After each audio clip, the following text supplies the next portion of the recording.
Segundo o professor Ni, a essência do Kung Fu pode ser encontrado em várias artes e orientações sobre como cultivar a pessoa e sua vida.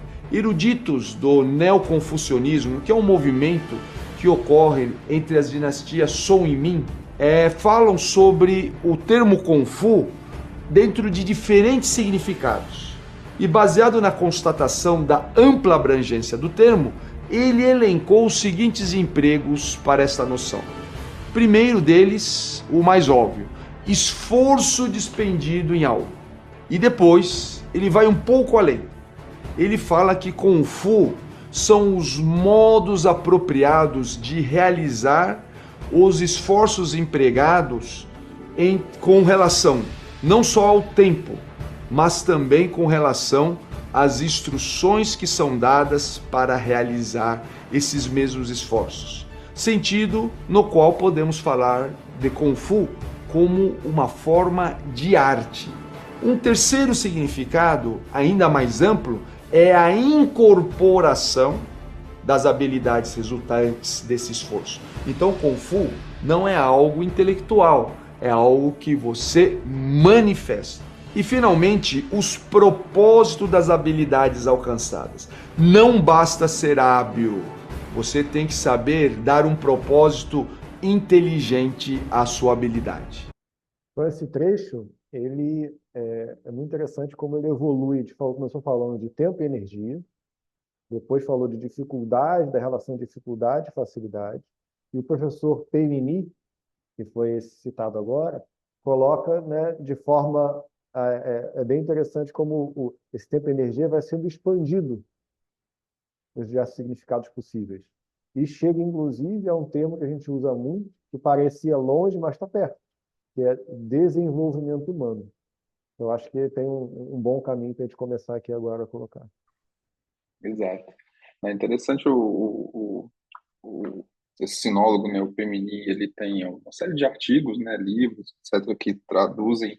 Esse artigo é muito famoso, né, nessa coluna do Opinionator, quer dizer, muito famoso, não sei, muito famoso entre nós, pelo menos, né, que estudamos isso, né, mas que traz uma fala interessante, né, sobre esse sentido amplo de Kung Fu e todos esses sentidos possíveis, né, que ele coloca, e exatamente esse destrinchar do termo que o mestre Felipe fez alusão, né, sobre a maneira como isso vai sendo refinado no entendimento do termo, né? Ou seja, passa por um tempo dedicado a uma atividade, a um trabalho, né? Depois vira um esforço empregado em cima de um determinado tempo, em cima de determinada atividade, depois vira um esforço apropriado, aplicado dentro de um tempo, um esforço, e aí começa a aparecer instruções específicas para que esse investimento seja apropriado, né? Depois isso se transforma numa certa habilidade que você conquista a partir do esforço, ou seja, o Kung Fu já está deixando de ser processo, está se transformando em resultado, né? Você vê que existe um caminho, né?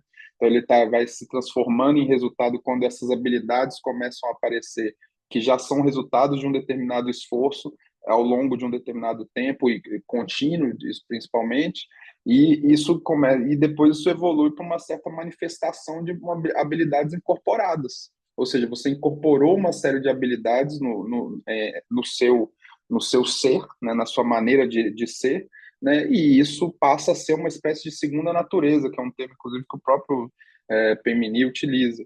Né, e depois um último nível seria a sua capacidade de universalizar isso, que é o sentido amplo, finalmente, do Kung Fu, que é essa capacidade de, ao desenvolver essa série de habilidades, você conseguir universalizar essa sua capacidade dessas habilidades desenvolvidas para tudo o que você faz na sua vida. Né? Essa capacidade de olhar para o mundo a partir do olho especializado de uma excelência desenvolvida, né? E universalizar isso. Ou seja, não é uma habilidade isolada. Né? Então, por isso que a gente comenta sempre no nosso trabalho, eu tenho certeza que o mestre Felipe comenta isso também com os alunos dele, sobre a importância de você não ser o especialista de uma técnica só. Eu sou o especialista do soco, eu fico aqui fazendo soco. Então, quer dizer, esse soco serve para o quê?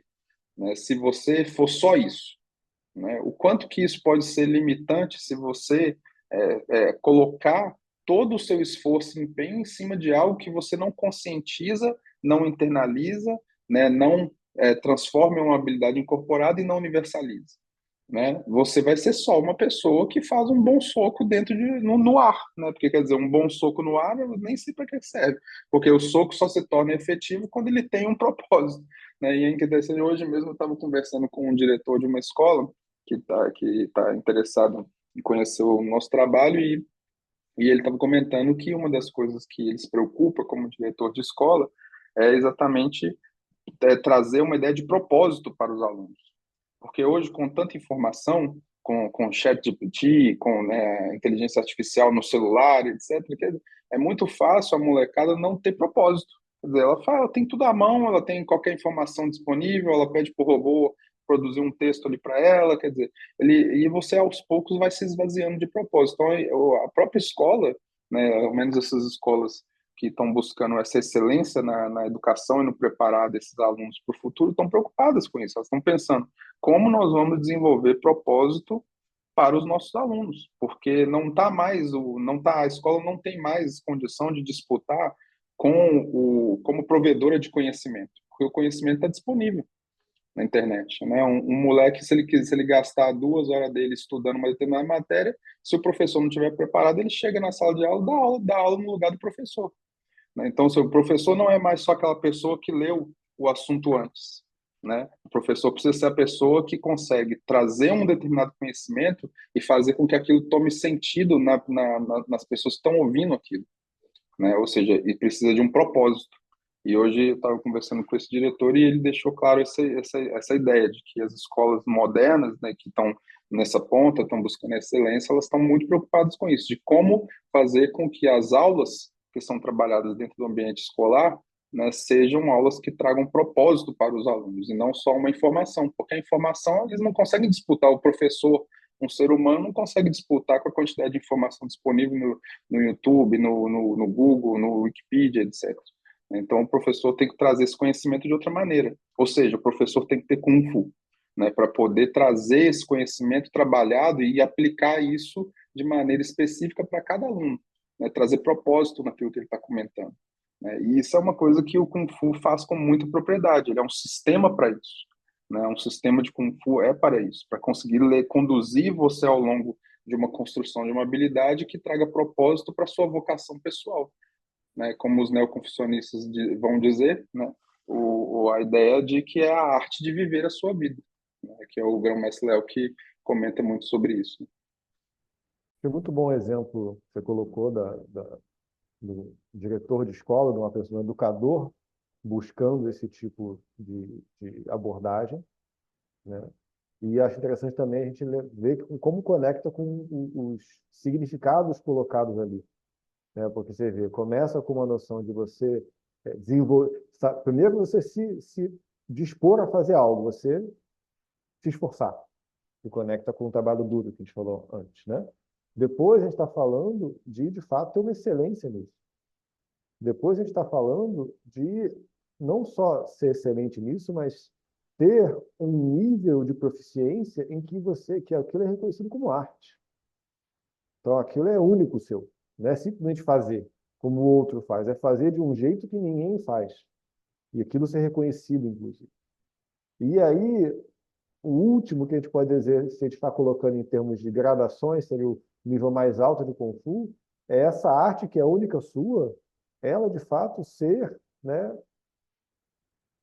fazer diferença na sociedade. Tem um propósito, como você falou, né? Não é só o nível do que você faz, mas como você usa aquilo que você faz que é único. Então, eu acho que isso é bem interessante e conecta muito bem com os pontos que foram colocados. E vai reforçando ainda mais a fala do patriarca Mugyat ao conhecer o mestre Damamura, né? Que você não vai aprender técnica de Kung Fu, você vai aprender Kung Fu. Então, quando Exato. a gente começa a entender agora que essa fala estava direcionando ele para, olha, eu quero te levar ou eu quero te apresentar um nível de Kung Fu que talvez você nunca tenha imaginado que é possível. Exato. Um Kung Fu que vai fazer diferença na vida. Talvez Exatamente. não só da sua, e talvez, né, possivelmente de outros também, se você souber usar o seu Kung Fu. É disso que a gente está falando. Exato. É muito ponto, aliás, muito rico esse ponto que você trouxe, mas Felipe, sobre, né, essa importância da arte, né?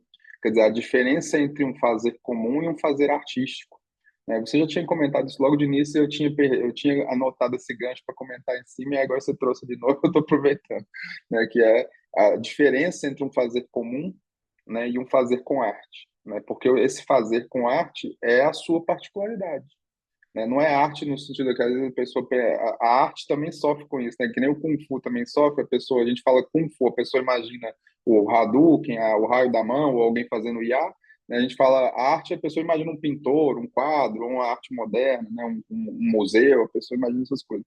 Mas a arte no sentido de um fazer humano de alta excelência, né? Inclusive que pode inclusive ser disruptivo, ou seja, ele pode inclusive negar até a ideia da própria arte, né? Então, a sua capacidade de realizar uma determinada habilidade, e essa habilidade ser tão própria sua que ela pode inclusive não parecer uma habilidade que a princípio ela era, né? É aquela ideia que o Bruce Lee comentava, né, da arte de lutar sem lutar, por exemplo, né? Então, muitas vezes parece uma brincadeira de palavras, mas não, isso é muito profundo, né? A sua capacidade de muitas vezes, como, por exemplo, eu uso muito esse exemplo, né? Quando você vê alguém que domina uma determinada arte, em qualquer coisa, você vê uma pessoa fazendo um excelente cozinheiro, por exemplo, parece fácil aquela arte que ele está realizando, parece fácil fazer comida, né? Ou você vê alguém tocando um determinado instrumento de uma maneira excelente, parece fácil que ele está tocando aquilo, parece que se você pegar, você faz também, porque ele passa para você uma noção de facilidade, mas aquilo é uma facilidade construída em cima um esforço imenso, de uma excelência que foi ali laboreada, né, vivenciada diariamente, até que aquilo se universalizou de uma maneira que a pessoa passa para você um senso de facilidade. Você olha para a pessoa tocando, você não acredita que aquilo é difícil, parece tão fácil, né? Mas vai fazer para você ver. Então, esse é o ponto, né, que a gente vive também no Kung Fu, né, quando a gente está demonstrando alguma coisa, né, parece fácil, né, o pessoal olha e fala, não, mas isso é tranquilo de fazer, não, vamos aqui experimentar, então, e aí você vê que é mais difícil, né? Então, é um ponto que eu queria trazer, que você tinha comentado logo no início, e eu perdi o gancho, você trouxe de novo, aproveitei. Perfeito. Vamos então para o nosso penúltimo trecho agora.